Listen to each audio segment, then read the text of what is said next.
आगे हमारे सालुमपुर जिला के जिलाध्यक्ष आनंद जी बूच को आमंत्रित करता हूं, वो मंच पे पधारे और अपने आनंद जी बूच के लिए धन्यवाद जोहार। हमारे भारत आदिवासी पार्टी के जिलाध्यक्ष सोमवार के आनंद जी बूच आपके बीच वक्तव्य रखेंगे। धन्यवाद।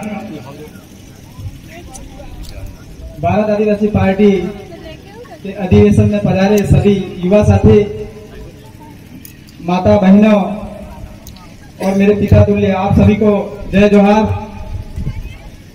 आज हम सबको भारत आदिवासी पार्टी लाने की क्या जरूरत पड़ी, ये बात हमें समझनी पड़ेगी, क्योंकि मैं जिस क्षेत्र में रहा हूं और जिस क्षेत्र का अनुभव मुझे है वो अनुभव आपको शेयर करूंगा।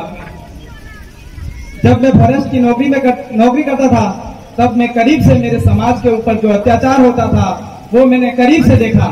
लेकिन जो बेल्ट की नौकरी होती में बंधे होते हुए, इसलिए समाज के लिए बेल्ट की नौकरी में रहकर समाज का भला नहीं कर पाते थे। इसलिए जब जब हमारे समाज पर अत्याचार होता था, जब जब हम लोगों को आदेश मिल जाते थे कि कभी कभी हमारे समाज के 50 साल पहले बसे हुए घर होते थे उनको उजाड़ने पड़ते थे। कभी कभी हमारे समाज जो फसल उगाकर पक जाती थी तब जाकर आदेश करते थे कि इस फसल को नष्ट किया जाए, तब हमें मजबूरन जाना पड़ता। लेकिन हमें यूं लगा कि इस डिपार्टमेंट में रहकर हमें हमारे समाज के लिए आवाज नहीं उठा पाएंगे, और जिस क्षेत्र को छोड़ के आया हूं और आज आदिवासी समाज ने मुझे भारत आदिवासी पार्टी का जिलाध्यक्ष बनाया, और भारत आदिवासी पार्टी का मूल उद्देश्य भी जल जंगल जमीन को बचाना है। ये मेरा एक संयोग रहा है। इसी के साथ मैं आपको इस मंच के माध्यम से सभी समाज को ये कहना चाहता हूं कि आदिवासी जहां जहां आदिवासी ज्यादा हैं और जिस क्षेत्र में आदिवासी की जनसंख्या ज्यादा है वहां आदिवासियों ने कभी किसी पर अत्याचार नहीं किया है। आदिवासियों ने हमेशा दूसरे समुदाय को साथ में लेके चला है, हमेशा शांति प्रिय आदिवासी समुदाय रहा है। आप देख लो, जैसे हमारे गांवों में एक दो समुदाय दूसरे जनरल समाज के होंगे, वो हमारे आदिवासियों के बीच में शांति से और भाईचारे से के साथ में हमारे साथ रहते हैं। और इतिहास में भी उठा के देख लो, कभी आदिवासियों ने कभी पर अत्याचार नहीं किया होगा।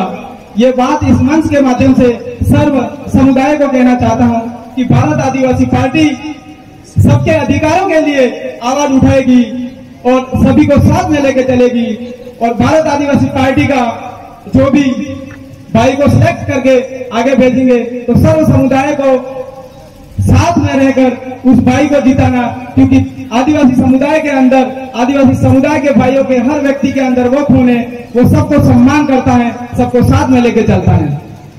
और दूसरी बात, भाई ने इस मंच के माध्यम से कई वक्ता ने बोला है कि फरी के खाने के चक्कर में डाया बांध भी गए हैं, तो मैं फरी की बातें बताना चाहता हूं कि फरी के चक्कर में हमारे समाज का वो स्थिति हो गई है।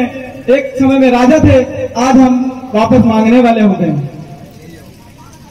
2-3 साल पहले कोरोना आया था, और कोरोना से पहले हमारे ही लोग मंदिर में जाया करते थे, केले और बिस्किट और इस तरह की कई सामग्री लेके जाते थे, और मंदिरों में जो आसपास में जो भी बंदर होते थे उनको खिलाया करते थे।